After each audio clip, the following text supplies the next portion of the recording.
Gracias por estar sintonizado a esta transmisión.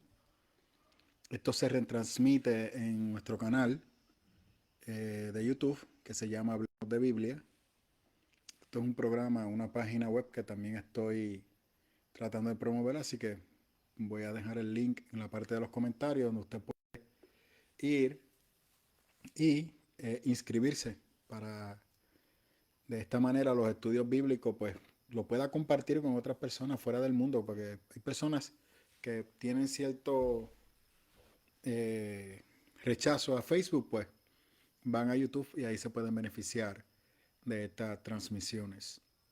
Y el enfoque nuestro es que la palabra del Señor pueda ser compartida y enseñada de manera correcta.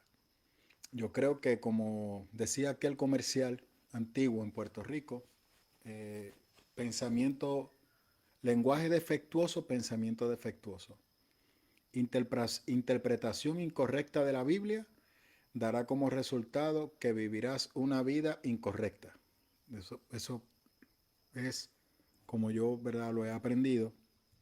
Considero que es como el Señor Jesús también lo enseña e insiste en la vida o las expectativas que el Señor tiene sobre sus discípulos, que a largo plazo es la iglesia y somos nosotros. Así que recuerde, por favor, en la parte de los comentarios, deje sus peticiones, como siempre, al final, pues cuando se termine el mismo, pues compartimos con usted y oramos. Lo propio, si usted está en el canal de YouTube, eh, le pido por favor pues que deje sus peticiones y será un placer pues, entonces poder orar por esas peticiones. Yo creo en un Dios que responde a la oración de su pueblo. Yo creo en un Dios con propósito. Y creo que Dios contesta la oración del pueblo cuando se une. Y todas estas peticiones, usted que me está viendo por YouTube, sepa que se llevan a nuestra iglesia. Allí hay un grupo de oración donde se añade esa petición. Así que existirá un grupo que orará por su petición.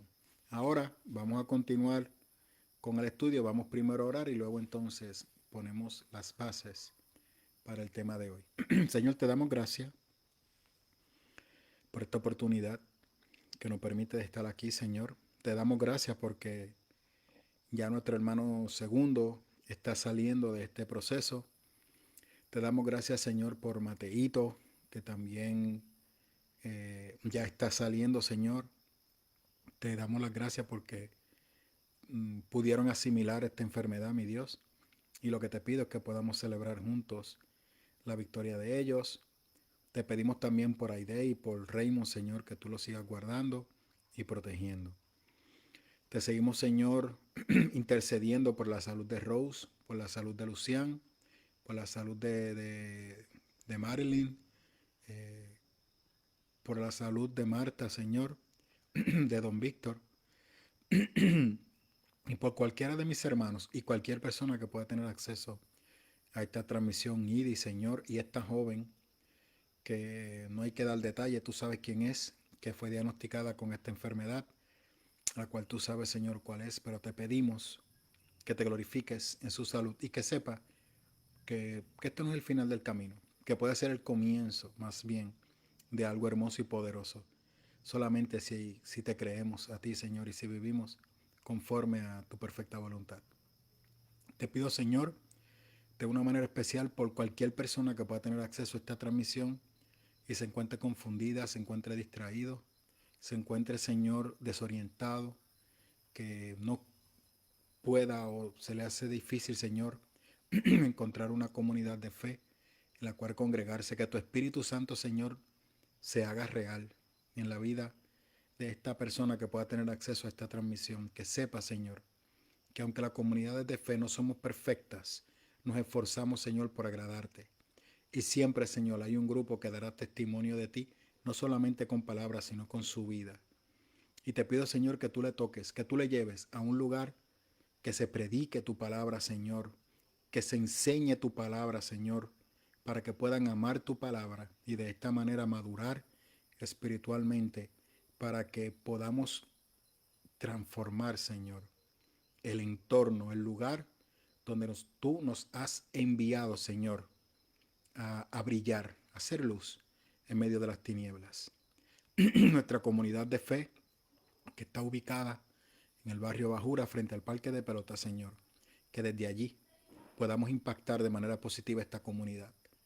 Que los proyectos, Señor, que pronto echaremos en marcha, sean todos bendecidos por ti, Señor. Sean todos respaldados por ti, mi Dios. Porque de nada vale, Señor, ir si tú no estás con nosotros. Por tal razón yo te pido, Señor, que cada idea, que cada proyecto que venga a nuestra mente sea sazonado por tu Espíritu Santo y dirigido por ti.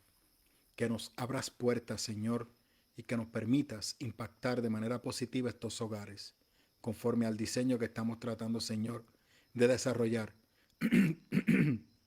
totalmente dirigido por tu Espíritu Santo. Es lo que te pido, Señor. La gloria y la honra es tuya. Amén. Bueno, hermanos, recuerde, por favor, la parte de los comentarios, si usted tiene cualquier petición. Ahora los comentarios me permite verlo a mano derecha, así es que puedo interactuar con usted mientras se está llevando a cabo la transmisión. Y recuerde que aunque la transmisión finalice y usted ve la misma luego, pues cuando yo o una de las personas que está a cargo de la página ve la transmisión, pues entonces tomamos en cuenta esas peticiones y aún así créame que oramos por ellas. Seguimos orando también por nuestra hermana Idi para que Dios se siga glorificando en su salud y que ella pueda retomar su vida. Y también, lógico, le estamos esperando en nuestro nuevo templo que está frente al parque de pelota. Cualquier cosa, si usted no tiene una comunidad de fe donde congregarse, oiga, una comunidad de fe donde congregarse, dejé el pin ya oficial en la página. Usted está en su celular, le da y le lleva. Y es súper fácil de llegar a nuestra iglesia. Increíblemente fácil. Así es que si no tienes una iglesia donde congregarse, si estás apartado y quieres encontrar un lugar donde espiritualmente puedas crecer y madurar, una comunidad de fe que inspire y cree un ambiente para que tú te puedas relacionar directamente con el Señor, te esperamos en nuestra iglesia y será un placer poder saludarte y conocerte. Amén. Antes de empezar con Ezequiel capítulo 2, sentí en mi corazón explicar algo y creo que es del Señor. Y vamos entonces, para poderlo explicar, yo dejé las porciones bíblicas en la parte del título de esta transmisión para que de esta manera pues podamos dialogar. Vamos a estar en el capítulo 2 de Ezequiel, pero antes de entrar a Ezequiel quiero primeramente explicar algo. La razón por la cual son 70 años que el pueblo va a estar fuera de Israel. Y eso lo explica 2 de Crónicas 36, versículo 21, que repito, está aquí atachado en la parte de los comentarios. En el canal de YouTube también va a estar en la parte de los comentarios. Dice, para que se cumpliera lo que Dios había dicho por medio del profeta Jeremías, así el país debía disfrutar de un reposo, porque descansó todo el tiempo que estuvo en ruinas hasta que pasaron 70 años. Esto es vital. Esto es vital. Los 70 años es por la violación de Israel al tiempo del jubileo. El jubileo era cada 7 años. Mas se añade que junto con el jubileo, los israelitas tenían una rotación de la tierra, donde un pedazo de tierra a los 7 años debía de descansar, según decía Levítico. La tierra se dejaba salvaje, por así decirlo. No se sembraba, no se cultivaba, en esa tierra, y de esa manera la tierra descansaba. De hecho, sepa usted que al día de hoy muchos agricultores usan esa manera de mantener la tierra, de conservar la tierra, de mantener los minerales y la pureza de la tierra.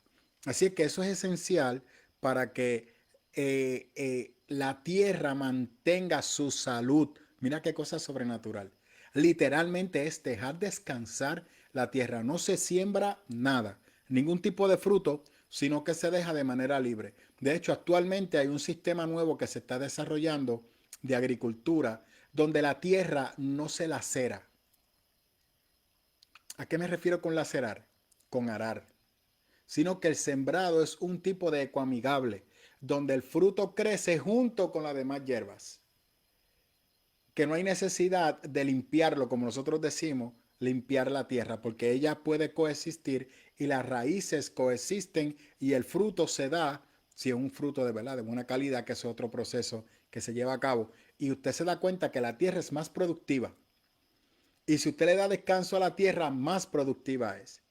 Porque la tierra, lamentablemente en el tiempo moderno, la vemos como una explotación económica, que es el reto y el reclamo que se está llevando a cabo por muchas comunidades a favor del medio ambiente, que estamos viendo la tierra de una manera de explotación económica y no le estamos dando el descanso y el espacio que la tierra necesita.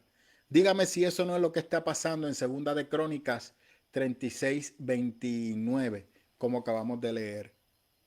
36:21, como acabamos de leer. Entonces, se añade que junto con eso estaba el atropello. Para usted poder entender a Ezequiel, tiene que conocer a Jeremías. Y esto es importante. Ezequiel y Jeremías van de la mano. Los dos en un momento que se relacionan. De hecho, Jeremías habla de Ezequiel. Y Ezequiel sale dentro del primer grupo. Jeremías escribe al primer grupo. Y dentro de ese grupo está Ezequiel. Junto con Ezequiel viene Daniel. Daniel es más joven que ellos dos.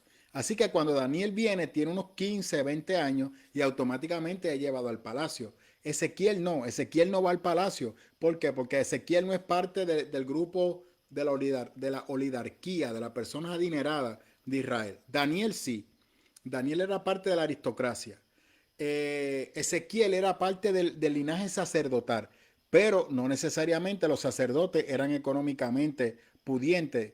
Estaban ahí, pero no tenían un alto nivel como lo tenía Daniel. En otras palabras, Daniel sabía leer, sabía escribir, porque era parte de la realeza, era cercano a la realeza. Ezequiel es más parte del pueblo. Por esta razón, usted se da cuenta que Ezequiel no pertenece al séquito donde está Daniel, que literalmente está en el palacio con Nabucodonosor. Ezequiel es parte del trabajo. En otras palabras, Ezequiel regresa como esclavo de la misma manera que fueron sacados de Egipto. No se crea que Babilonia trató diferente a los israelitas por ser israelitas. Dese cuenta que el libro de Estel nos cuenta que en Babilonia hay una conspiración para matar a los israelitas. Porque si Jeremías le dice, vayan al lugar donde Dios le está enviando, porque es Dios que los está sacando de aquí. Dios, ustedes incumplieron el pacto, ustedes violentaron el pacto con Dios y ahora Dios ha dicho no más. Y lógico, aquí entra lo que yo explico. La consecuencia de salir de Jerusalén no fue que Dios los sacó por placer. Ellos le dieron la espalda a Dios. Evalúelo. Si ellos hubiesen hecho lo que Dios le dijo a través de Jeremías, ¿esa nación hubiese sido destruida? La respuesta es que no. Pero por endurecer su corazón, que lo vamos a ver ahora en el capítulo 2 de Ezequiel, endurecieron su frente brutal, donde se colocaba el Torac, ya en aquel momento histórico, la Torac. Y lamentablemente hicieron unas alianzas, atropellaron al pobre, abusaron de las viudas, ignoraron la necesidad de los niños, destruyeron al pueblo. Y Dios no podía mirar más la creación, destruyeron la tierra. Y Dios dijo no más. ¿Quién violentó el pacto? Israel. Volvemos nuevamente al principio. ¿Para qué Dios sacó a Israel de Egipto? Muchas personas da vergüenza que no entiendan eso. Claramente a través de Moisés, Dios le dice a Faraón, deja ir al pueblo a adorarme en el desierto. El pueblo debía de ir al pueblo a adorar a Dios. Y el faraón le dice, bueno, que vayan, hagan su culto y regresen. Y Moisés le dice, no entendiste. Ellos van a adorar a Dios, pero de una manera libre, no bajo la opresión tuya. Ellos tienen que adorar a Dios libremente, sin la presión de nadie. Y eso es interesante, porque esa libertad que el pueblo va a experimentar, que el pueblo va a vivir en su momento de adorar, es lo que el pueblo debe de hacer. Pero la adoración no es cántico, no es danza. La adoración es vivir, vivir en paz.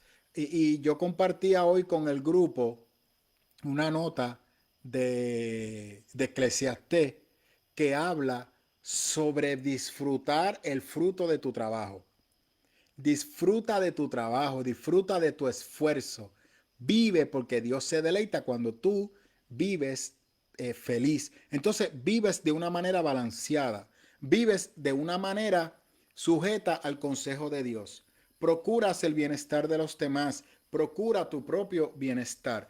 Y una de las cosas que yo quiero aquí añadir, que va de la mano de todo esto, es que Israel tuvo un gran problema que la iglesia moderna lo tiene.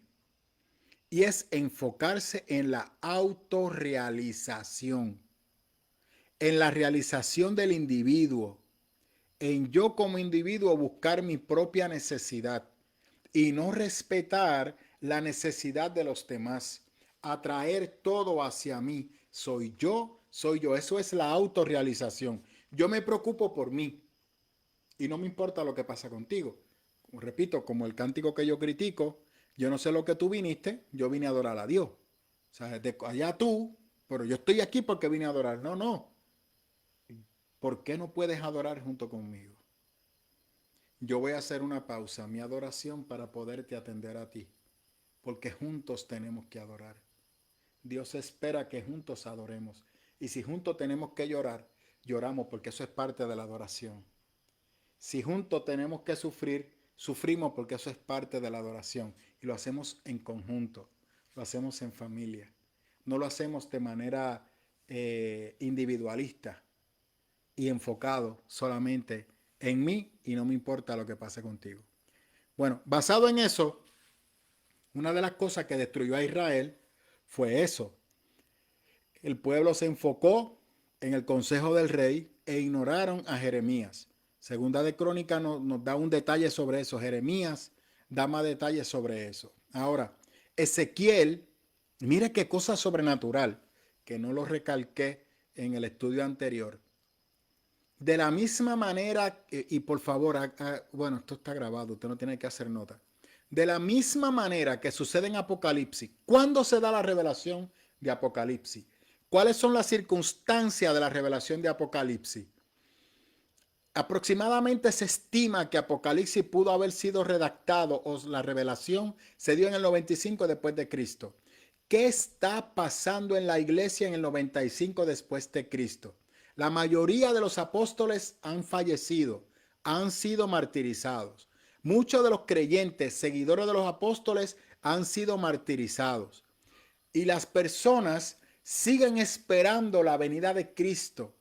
Para ello, la parusia iba a ser en ese momento histórico. La expectativa era, Jesús asciende a los cielos y baja con su ejército a reinar sobre la tierra. Eso no está ocurriendo. ¿Qué sucede con las iglesias?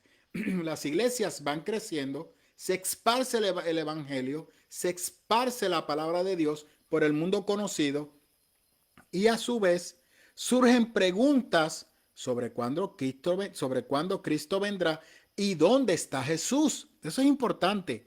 ¿Dónde está Jesús? ¿Por qué no vemos a Jesús? ¿Por qué Jesús no está aquí?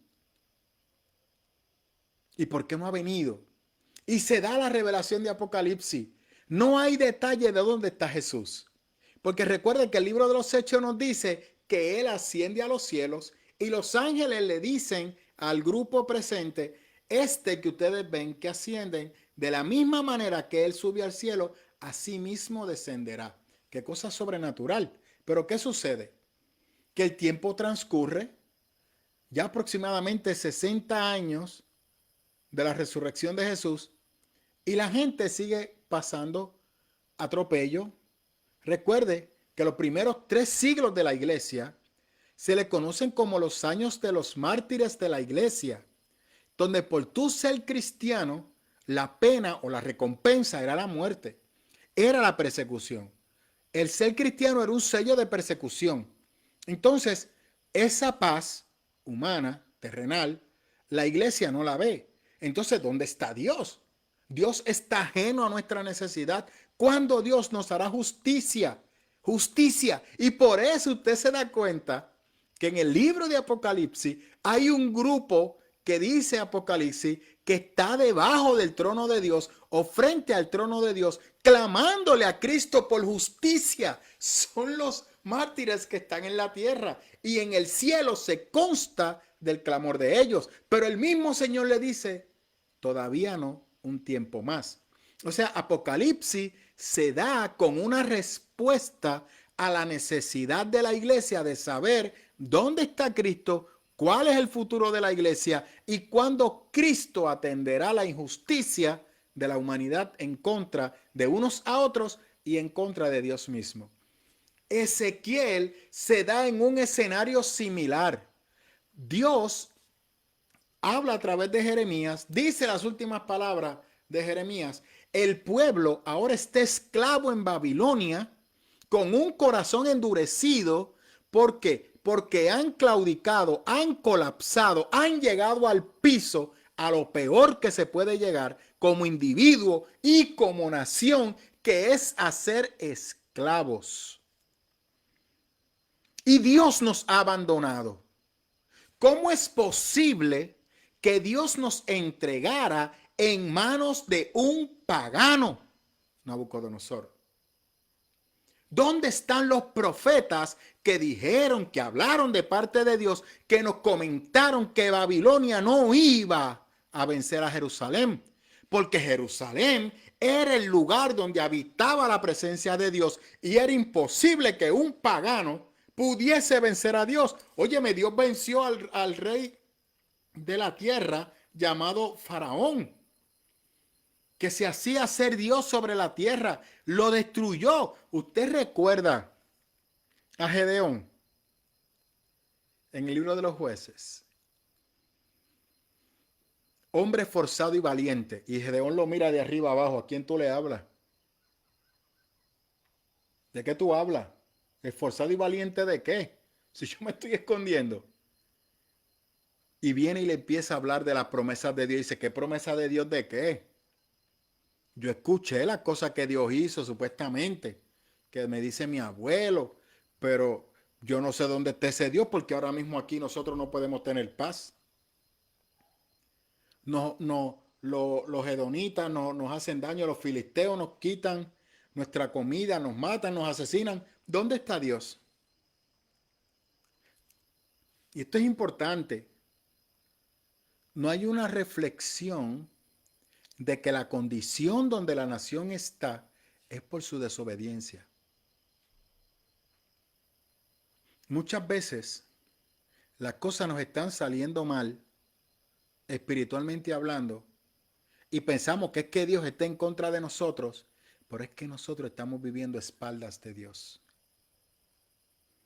Vemos a Dios como un centro de beneficio individualista que me ayude a mi autorrealización, a mi enfoque. Yo recuerdo en una ocasión que leí una nota de Nelson Ned que decía que cuando él se convirtió en los años 70, hubo un predicador que le dijo, y un predicador independiente que no estaba sujeto a ninguna estructura, que él no podía, que él no tenía que congregarse en ninguna iglesia, que siguiera, después que en su corazón él creyera en Dios, que hiciera lo que él quisiera. Que Dios le iba a dirigir, que él no necesitaba ser parte de una estructura eclesiástica. Y el mismo Nelson le decía que ese fue el peor consejo que le han dado por toda su vida. Porque ese tipo de pensamiento hace que tú te conviertas en un Dios tú mismo, o tú te sientas ser un Dios tú mismo. ¿En qué aspecto? En que tú no tienes que darle cuenta a nadie. En que tú haces lo que te place. ¿Qué sucede? Que como dice Adrián Rogers, es cierto, tú eres libre de hacer lo que tú quieras, pero tú no puedes escoger la consecuencia por tus acciones. Tú puedes evitar la consecuencia por tus acciones si sigues el consejo de Dios. Pero si haces lo contrario, lamentablemente no. Y aunque tú no creas que he entrado en segunda de Ezequiel, estoy entrando ya en segunda de Ezequiel. Y lo vamos a leer hoy, completo. o por lo menos parte. Porque yo quiero que usted comprenda que la nación de Israel endureció su corazón porque consideraban y sentían que como ellos eran el pueblo escogido de Dios, ellos podían hacer lo que ellos entendían que tenían que hacer. Y Dios les dijo, no, no es así. Yo soy un Dios de amor, un Dios de orden y un Dios de estructura. Y no hay manera que yo pueda promover lo que tú estás haciendo. Yo no promuevo eso. Tú tienes que hacer lo correcto. Y lo correcto es que me obedezcas. Y lo correcto es que hagas lo correcto. Y lo correcto que yo te estoy pidiendo que hagas, ya te he dado el libro para que lo sigas. No se trata de ti. Entonces, lógico, nosotros somos cristianos. Cristo nos dice sobre el amor al prójimo. Dese cuenta que este domingo la predicación se enfocó en que cuando yo digo que soy una nueva criatura, me enfoco en impactar a otras personas con mi vida. Yo espero que usted haya podido hacer clip a eso, pues quizás no lo recalqué, porque la idea es que la predicación siga corriendo en tu mente para que tú te sigas dando cuenta y vanando y tener la ventaja ahora de volverlo a escuchar nuevamente en la predicación y escucha nuevamente la predicación y te vas dando cuenta, esto se refiere a esto, wow. O sea, una predicación con toda sinceridad, y por favor no me malinterprete, que 2 o 3 días debes de estarla analizando para que puedas darte cuenta lo que el Señor te está diciendo. Aquel que es una nueva criatura transforma el entorno en el cual se encuentra. Y la marca para saber que eso es así es cómo las personas se van convirtiendo a Cristo y cómo los demás están siendo transformados a través de tu vida. Tú eres ese lugar que impacta vidas. Quiero que lo comprendas así porque eso fue lo que sucedió con la mujer samaritana. Date cuenta que la mujer samaritana recibe el milagro de la sanidad interior y en el momento que recibe la sanidad interior va corriendo en momentos a compartir la experiencia sobrenatural que ella ha tenido con todos sus vecinos, quizás los mismos que le acusaron, quizás los mismos que se burlaron de ella, quizás los mismos que la amenazaron.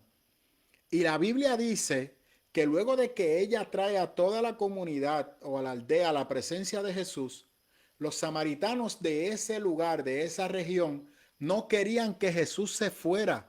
Jesús estuvo con ellos 2 semanas y no lo querían dejar ir. O sea, por una mujer, una comunidad fue impactada. ¿Qué transformación tan sobrenatural manifestó esta mujer? Eso es hermoso, sobrenatural. Amén. ¿Por qué te digo esto? Me gustaría que usted pueda analizar lo que vamos a leer. Primero, aquí se da lo que yo he explicado. Recuerde que la Biblia se desarrolló como textos y capítulos años después. El capítulo 1, le voy a ser bien sincero, desde el 1 hasta el 3:15 es el mismo evento. Yo estoy respetando la estructura de la Biblia. Capítulo 1, capítulo 2, capítulo 3. Y lo voy a seguir siendo así. Pero la realidad es que lo que empieza en el capítulo 1 realmente se acaba en el capítulo 3:15. Que es que Dios revela su gloria. Yo explicaba el martes pasado que por qué Dios tiene que revelar su gloria. Porque Ezequiel tiene que entender que la gloria de Dios no está en el templo de Jerusalén. No está en Sión. La gloria de Dios es toda la creación. Dios está en todas partes. Dios está presente en todas partes. Dios ve todo lo que los seres humanos hacen. Está consciente de lo que pasa en su creación. Dios no es un Dios, y oiga esto por favor. Dios no es un Dios impersonal. Nuestro Dios es un Dios personal. ¿Qué significa eso? Que está atento a nuestras necesidades. Sabe nuestras necesidades, sabe nuestras debilidades, sabe nuestras fortalezas. Ese es nuestro Dios. Dios no es ajeno a nuestras necesidades. Está consciente y presto a nuestras necesidades. Y se quiere glorificar en ellas. Quiere ayudarte en ellas. Amén. Mira lo que dice arrancando. Y lógico, también Ezequiel tenía su prejuicio y su dolor. Por eso Dios tenía que procurar un encuentro con Ezequiel de una manera impactante, para que de la misma forma que Dios llama a Moisés, que usa la zarza para llamar su atención, Dios provoca esta visión de una manera tal que va a marcar la vida de Ezequiel. Ezequiel no quiere, mire, perdóneme por lo que voy a decir. Ezequiel no está pendiente a buscar a un Dios que está derrotado. Ezequiel está de luto. Acaba de perder su nación, acaba de perder el lugar donde vive y su Dios los ha abandonado, según la psiquis y la mentalidad de Ezequiel. Porque a Jeremías nadie lo escuchaba. Escuche, oiga esto.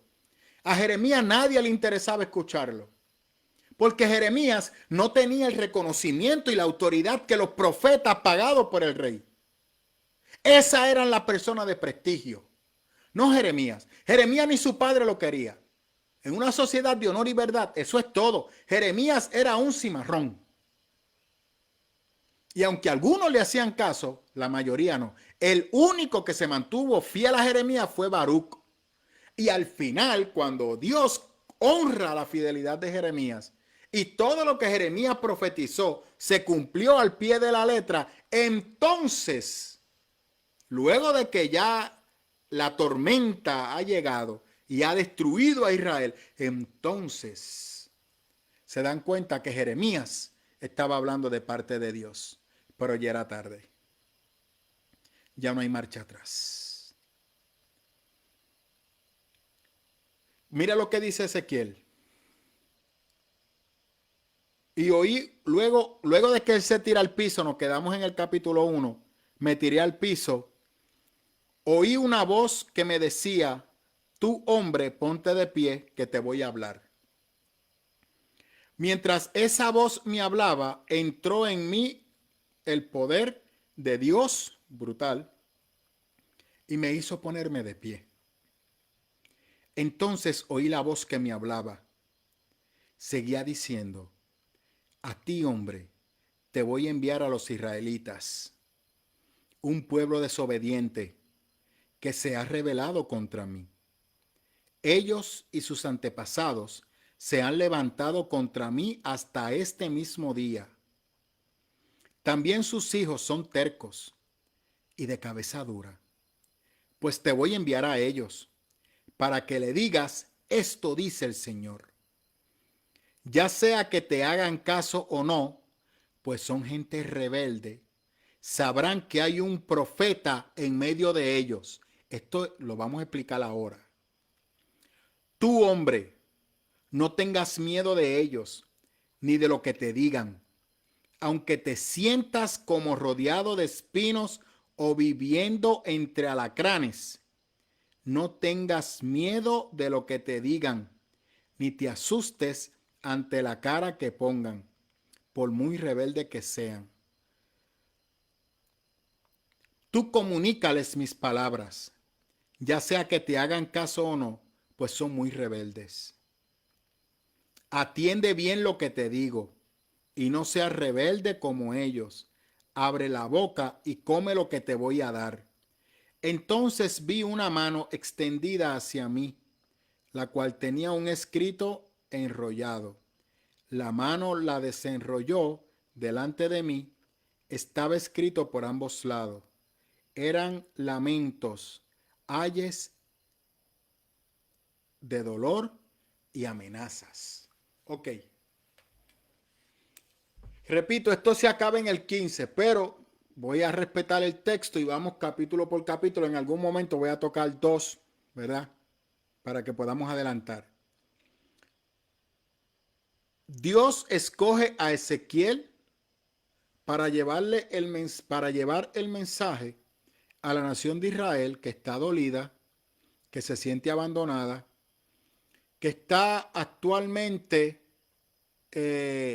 triste, desenfocado, y a una nación, como te acabo de explicar, que percibe que Dios los abandonó, que Dios no está en Babilonia. Marduk es el Dios que venció a Yahvé. Mira cómo Dios lo dice y lo repite más de una vez. Es un pueblo rebelde.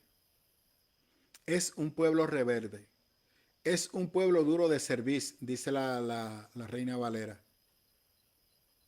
¿Por qué Israel ha llegado a ese estado emocional? ¿Por qué Israel no ha permitido que la palabra de Dios cale en ellos?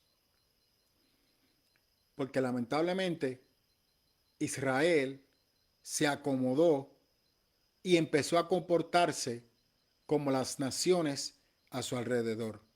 Se enfocaron en ellos y consideraban, como las naciones paganas, que sus dioses iban detrás de ellos. Sus dioses eran imágenes que lo llevaban al campo de batalla y ese Dios le daba la batalla. Israel pensó que Dios era así, que Dios tenía que darle algo a ellos y ellos no tenían nada que darle a Dios. Ellos simplemente con que fueran al templo e hicieran los sacrificios ya estaban cumpliendo con Dios una vez al año. Se hace el sacrificio, mira esto, que Jeremías lo explica. El pueblo no estaba consciente de lo que representaba el sacrificio. Y Jeremías dice, esos sacrificios son víctimas de ustedes. Ustedes no valoran el sacrificio. Ustedes no valoran ni tan siquiera que ese animalito inocente está ocupando tu lugar. Porque aún vives haciéndole daño a tus propios hermanos. Aún quieres seguir enriqueciéndote. Aún quieres seguir enriqueciéndote mientras tu hermano se muere de hambre frente a ti. Y no te importa la necesidad de tu hermano. Y ya basta de ese atropello, dice Dios. Recuerde que aunque Ezequiel quizás no lo vio de primera mano, posiblemente lo pudo haber escuchado, como posiblemente lo pudo haber visto.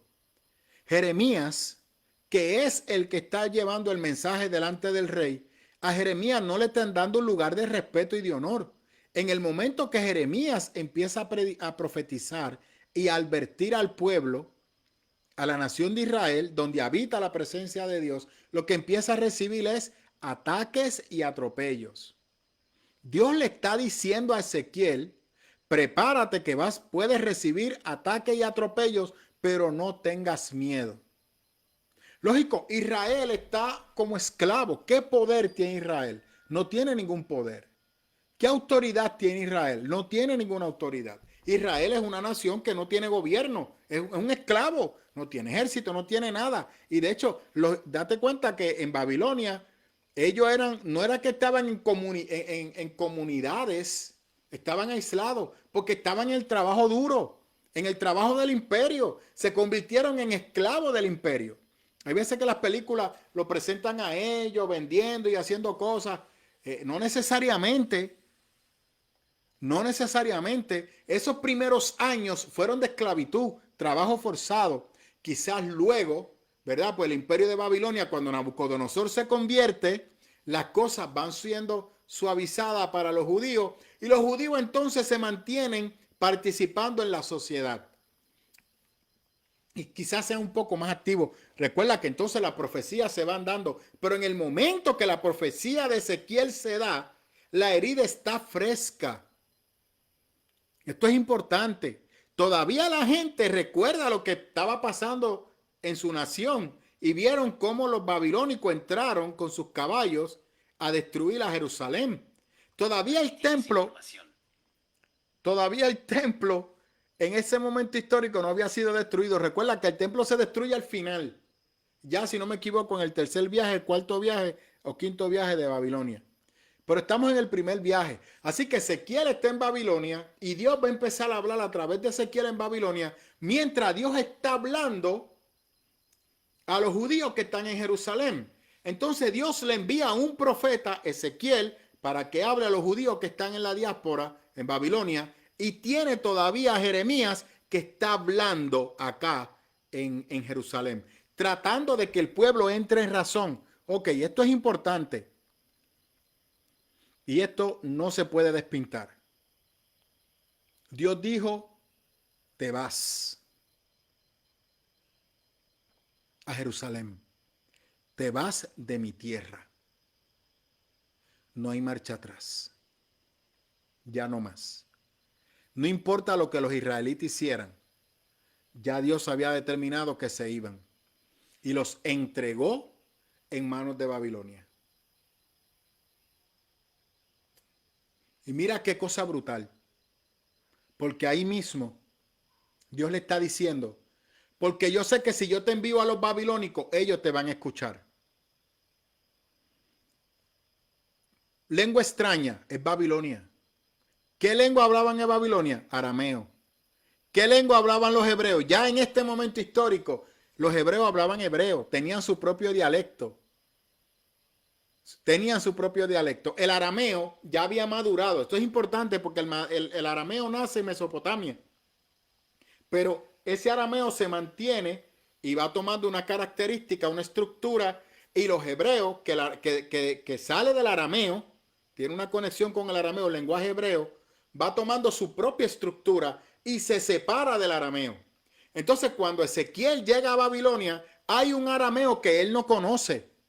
De hecho, mira qué cosa sobrenatural, para que usted pueda hacer clic. Cuando ellos regresan de la mano de Nehemías, ellos no saben hebreo, ellos lo que saben es arameo y no entienden lo que Nehemías está leyendo, lo que Esdras, perdón, está leyendo. Y Esdras tiene que poner traductores para que le puedan traducir del hebreo al arameo. ¿Ve? Para que usted pueda entender que aquí Dios no habla en un vacío. Entonces Dios le está diciendo a Ezequiel, si tú le hablas a los babilónicos, ellos te van a entender. Pero mi pueblo no. Porque mi pueblo, y aquí viene lo interesante, desarrolló un concepto distorsionado de Dios. Y al desarrollar ese concepto distorsionado de Dios, han entendido que Dios les ha fallado, que Dios les ha abandonado, porque Dios no los ha apoyado o los ha respaldado con los proyectos y sueños individualistas, personalistas de ellos. Su autorrealización. Y lo que recibieron de parte de Dios fue un castigo. Y por eso no quieren escuchar a Dios. En otras palabras, hermano, no quieren saber de Dios. Wow. Y a ese pueblo, Dios envía a Ezequiel. Y no, eso, tú les vas a hablar a ellos. Y te vas a mover entre escorpiones. ¿A quién se refiere Dios? Entre el mismo pueblo de Israel. Porque es una nación traicionera. Es una nación que no aprende de sus errores. ¿Sabe? Yo he aprendido en la vida, a mis 48 años. Tengo ya 48 años. 48 años. Quizás llegue al 84 en el nombre del Señor, pero con fuerza. Si es turuleco que me lleve. Cuando Él entienda. Que una persona agradecida, no importa la crisis que esté experimentando, siempre se acercará a Dios en agradecimiento.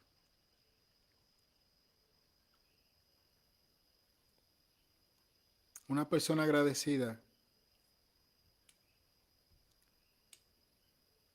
siempre mirará a Dios con esperanza. Nosotros los cristianos, y esta frase que yo escuché, la escuché en una clase de adoración. Una clase de adoración. Y el profesor decía, que yo lo compartí con la iglesia en una ocasión, que su mamá trabajaba en servicio en una casa de sirvienta. Y cuando las sirvientas se reunían en la cocina, luego que finalizaban los quehaceres de la casa, ellas decían que eran cristianas, que no importara si Dios contestaba o no sus oraciones, porque ya era más que suficiente con el sacrificio de la cruz.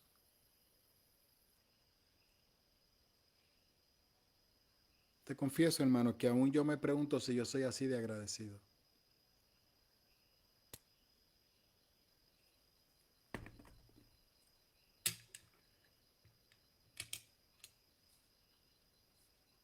Si yo me mantengo fiel a Dios aun cuando Él me dice que no, como lo hizo David.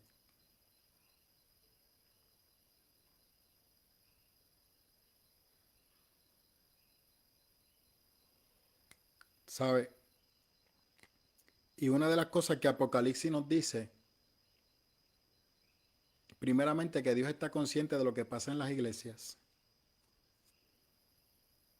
Segundo, que Dios conoce el corazón de cada uno de nosotros. Que Él sabe a quién nosotros realmente servimos. Si nos servimos a nosotros y no a Él. Si fingimos algo o aparentamos algo que no somos.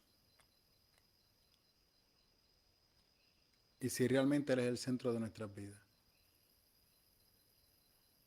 Y Él constantemente dice, aquí que yo estoy a la puerta, toco. Él no le está hablando a un mundo que no le tiene en su corazón. Él está hablando a su pueblo, a la iglesia.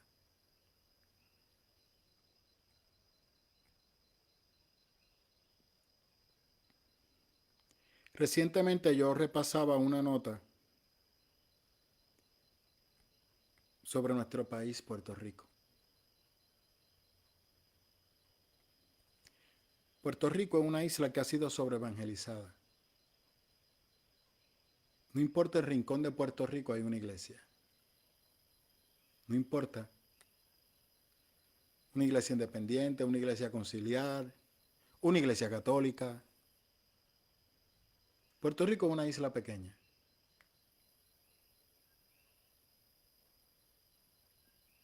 Hemos fallado, hemos dado mal testimonio, you name it.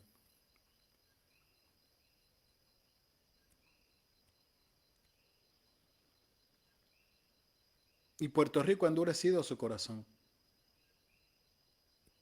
Yo creo que por eso yo quería tocar a Ezequiel.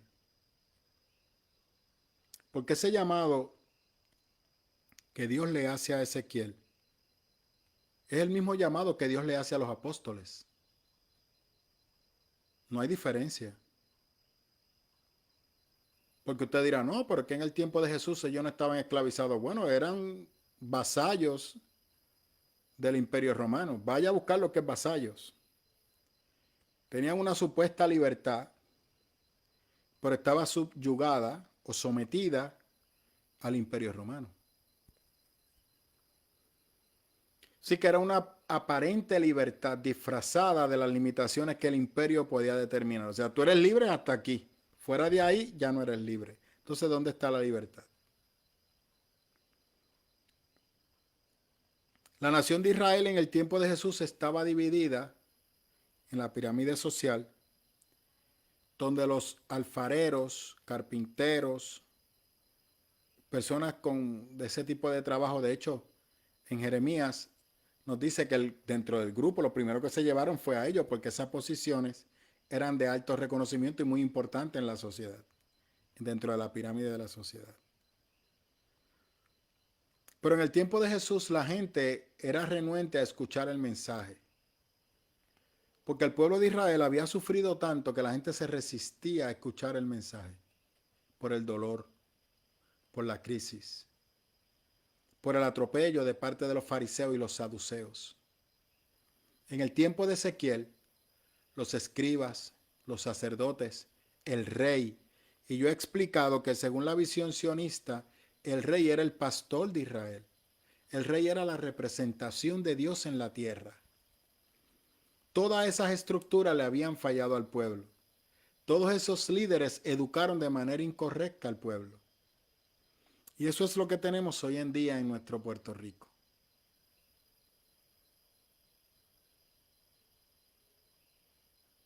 Y por eso, aunque Puerto Rico ha sido sobreevangelizado,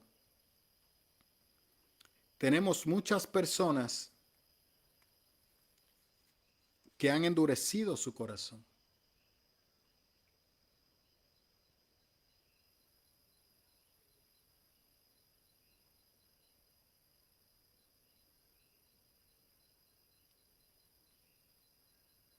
Y es interesante porque Dios envía a otro hombre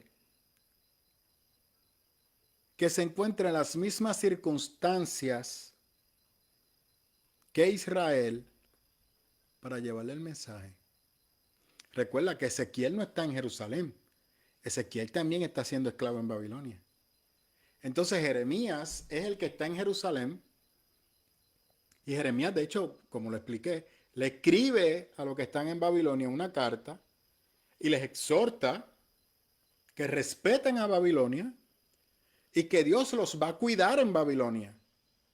Entonces ahora también está Ezequiel por acá, tratando de que la gente entienda que lo que pasó en Jerusalén, el castigo que vieron en Jerusalén, no era que Dios los había castigado, era que su desobediencia los había alejado de Dios, y esa desobediencia hizo que la ira de Dios manifestada en Babilonia cayera sobre Jerusalén. Y luego vamos a ver algunos detalles que Ezequiel luego brinda sobre el comportamiento de los pastores o de los líderes políticos en contra del pueblo. Así que esa gloria de Dios está ahí presente para transformar la mente y el corazón del ser humano. Esa gloria de Dios, hermano, está presente hoy en Puerto Rico.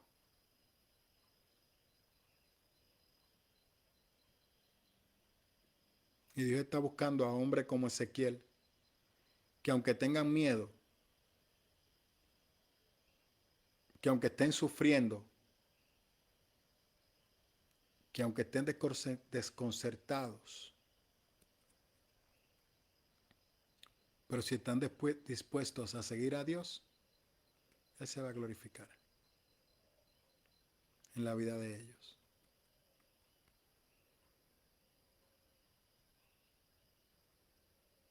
Dios se quiere glorificar en tu vida.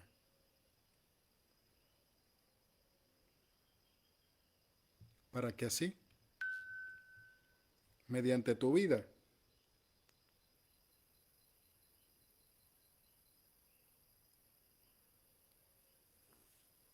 Dios se pueda glorificar, impactar a otros.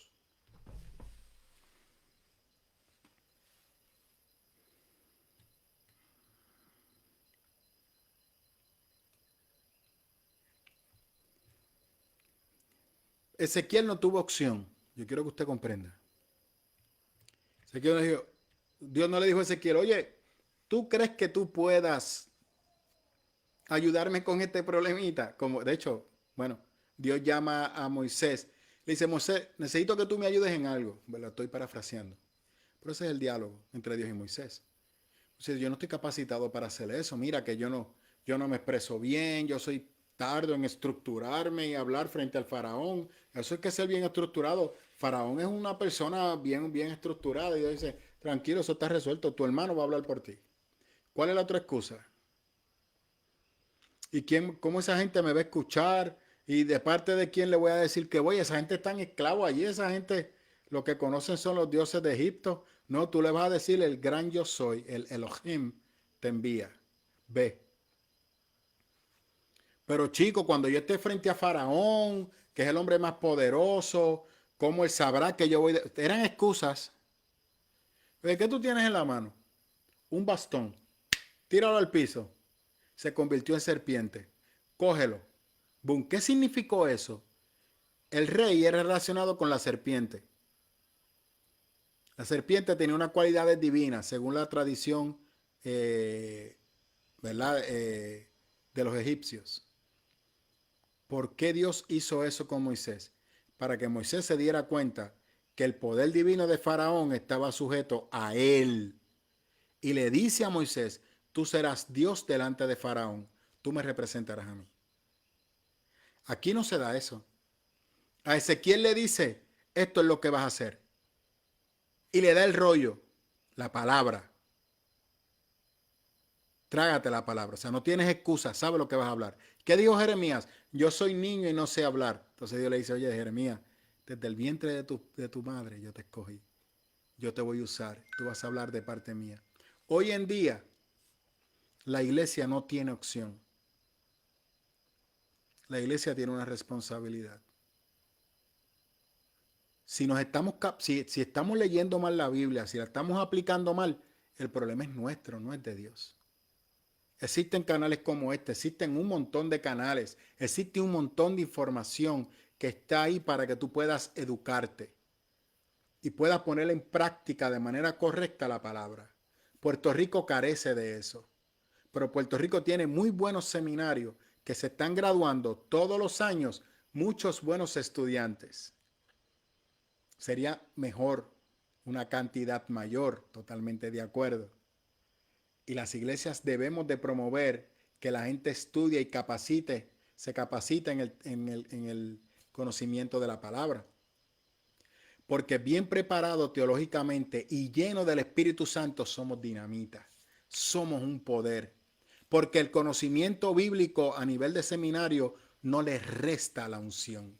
La unción hay que buscarla. La unción está ahí. Y el Espíritu Santo nos llena de su poder y nos llena de su unción. Y nos ayuda a poner en práctica lo que aprendemos en el seminario.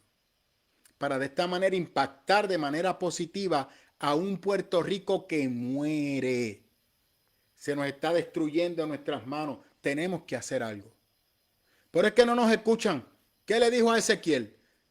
Tú vas a caminar en medio de todos ellos y te van a escuchar porque yo estoy contigo. Dice que el Espíritu de Dios tuvo que tomar control de él para levantarlo. Tú y yo tenemos al Espíritu Santo que nos ha llenado de su poder, que nos ha llenado de su conocimiento y de su autoridad. Tú y yo estamos más que capacitados para llevar el mensaje de esperanza a nuestra hermosa isla. Y no tenemos opción. Perdóname, no hay opción. Tenemos que ir a un pueblo que no quiere escuchar la palabra. Mira qué interesante. Cruzamos el charco y vamos a República Dominicana, te paras en una esquina y la gente rápido empieza a escucharte. Y la gente se convierte a Cristo. Una tierra ávida para escuchar el mensaje. Pero en Puerto Rico no. En Puerto Rico hay que ser más sagaz porque la gente ha endurecido su corazón. Porque le hemos dado muchas veces las razones para que endurezcan su corazón. Por todo lo mismo que le pasó a Israel. Tenemos que cambiar esa visión. No es con palabras, es con acciones. ¿Sabe? Yo estaba imprimiendo un mapa de Bajuras para tratar de estructurarlo y desarrollar conforme a lo que el Señor ha colocado en mi corazón el plan de trabajo para poderlo implementar y que sea efectivo en Bajuras.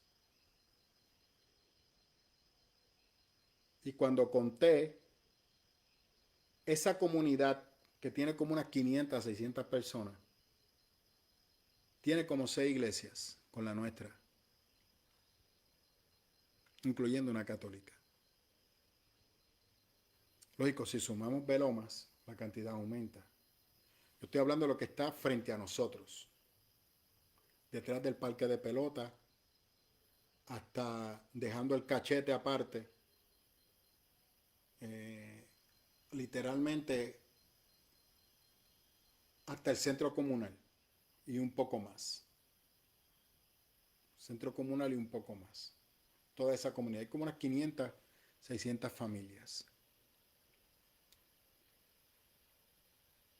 O sea, pero hay como 6 iglesias.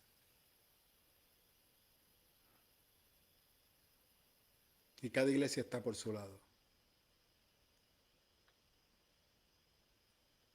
Eso te da un ejemplo de la división que hay en nuestro país. Eso hay que cambiarlo.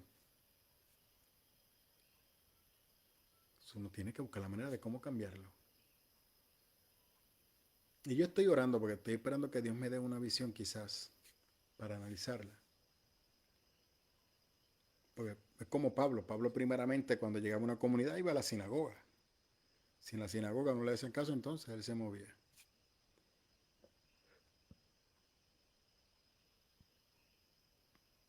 Pero hay que buscar la manera de cómo llevar el evangelio de manera práctica y efectiva.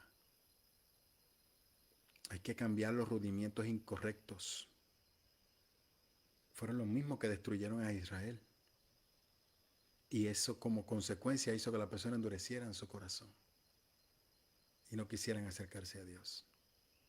Hoy nos toca a nosotros. Hoy te toca a ti y me toca a mí. Ezequiel recibió un llamado sobrenatural. Y es cierto. Pero ese llamado de Ezequiel, sobrenatural, era para hacerle saber a Ezequiel que Dios estaba con él, que Dios estaba vivo, que Dios no estaba derrotado, pero que Dios quería usar a Ezequiel, que se preparara, porque Dios lo iba a usar poderosamente. Que esa experiencia y ese derramamiento de Dios en su vida, ese tomar el rollo y tragarlo, es la preparación teológica para poder llevar el mensaje. En otras palabras, poder responder las preguntas que van a surgir a la medida que el ministerio de Ezequiel se va esparciendo. Y luego Dios le sigue dando otras revelaciones. Luego Dios le hace llamado y semanas después él vuelve y le habla, que es lo que vamos a ver en el capítulo 3. Porque la revelación, primeramente estuvo el llamado, primeramente estuvo la presencia de Dios. Yo estoy aquí en Babilonia, yo estoy aquí y yo te llamo a ti y tú vas a ser mi heraldo, tú vas a ser mi mensajero para este pueblo.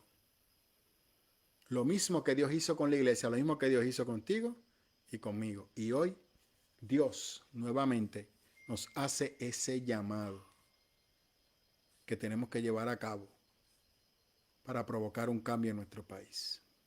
Amén. Así es que, hermanos, gracias por su tiempo y oramos. Señor, te damos gracias en esta noche por la oportunidad que nos permite de seguir estudiando este libro de Ezequiel. Apenas estamos empezando, Señor, pero ya el reto se hace presente. Tú nos llamas, Señor, a llevar tu mensaje en medio de esta sociedad. No hay excusas, Señor. Tenemos un trabajo que hacer. Lo que te pido es que nos dé la sabiduría y el entendimiento, Señor, para así poderlo hacer. Que tú te glorifiques de una manera especial, Señor, en cada uno de nosotros. Te pido, Señor, que escuches la oración y el clamor de tu pueblo. Y aquellos, Señor, puedan escuchar tu mensaje y tu exhortación de llevar las buenas nuevas de salvación en el lugar donde nos encontramos. En el caso de nosotros, la comunidad de Bajura, en el caso de cualquier persona que tenga acceso a esta transmisión donde el Señor le colocó. Que sepan que el camino va a ser largo, así que tenemos que buscar la manera de ser consistente y entender que esto es un día a la vez. Pero de la mano de tu Espíritu Santo, Señor, lo podemos lograr. La victoria la tenemos ahí cerca. Ayúdanos, por favor, a hacer tu voluntad, Señor. La gloria y la honra es tuya. Amén. Dios les bendiga, hermano, y nos vemos el próximo domingo. Recuerde, de las 9:30 tenemos la oración matutina a las 10. Inicia el culto con el estudio bíblico a las 11. Tenemos el grupo de adoración hasta las 11:30 y a las 11:30 el mensaje o la predicación. Así que nos vemos el próximo domingo. Dios le bendiga y le guarde de una manera muy especial. Perdón, discúlpeme. Este jueves inician los ancianos en ayuno y oración desde las 9:30 en el templo. Jueves desde las 9:30, ayuno y oración. Y voy a procurar mañana dejarles el mapa para que desde ahora empecemos a orar por la comunidad que Dios nos ha llevado a llevar la buena nueva de salvación. Así que Dios les bendiga.